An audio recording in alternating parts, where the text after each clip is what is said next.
डोंबिवलीतील या 27 गाव पंचक्रोशीतील हे देवस्थान, या देवस्थानाच्या माध्यमातून या पंचक्रोशीमध्ये सेवा केली जाते।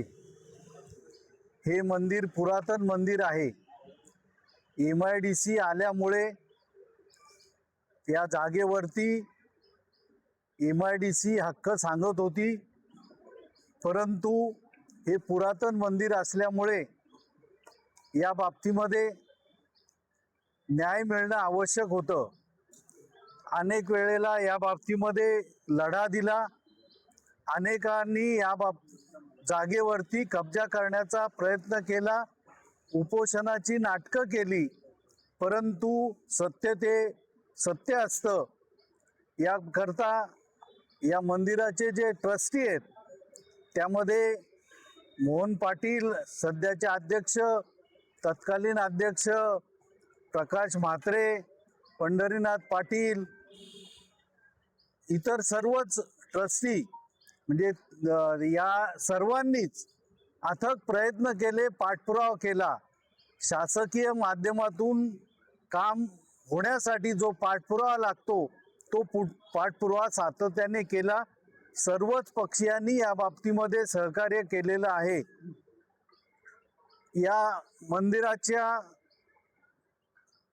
जागेचा प्रश्न सुटत नव्हता, परंतु याच पूर्वी या जागेचं पुनर्बांधणी भूमिपूजन 95 साली धर्मवीर आनंदीगे साहेब यांनी केलं होतं।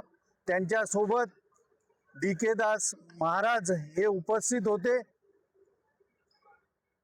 या देवस्थानाला 1995 साली तीर्थक्षेत्राचा दर्जा प्राप्त झालेला आहे। तत्कालीन जिल्हा परिषद सदस्य प्रकाश म्हात्रे यांनी शासनाकडून निधी मिळवला आणि अनेक सुधारणा या ठिकाणी करून घेतलेल्या आहेत। या जागेचा जो अनेक वर्ष प्रलंबित प्रश्न होता, याकरता सर्वच पक्षीयांबरोबर विशेषतः शिवसेनेने प्रयत्न केलेत, कारण सर्वच आतापर्यंत सत्तेत असताना जे MIDCचे मंत्री होते ते शिवसेनेचे होते। आताचे MIDCचे मंत्री तसेच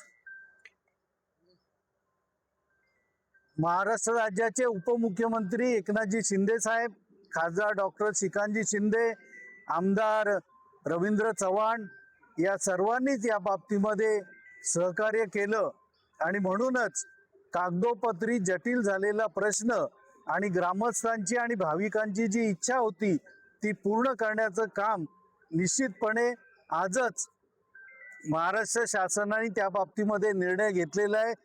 मुख्यमंत्री देवेंद्रजी फडणवीस, उपमुख्यमंत्री एकनाथजी शिंदे साहेब यांनी या बाबतीमध्ये जो न्याय दिला, त्यामुळे सर्वच भाविक आणि ट्रस्टी आनंदित झालेले आहेत।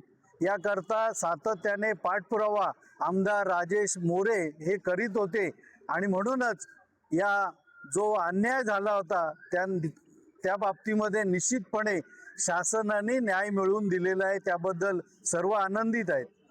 भाजप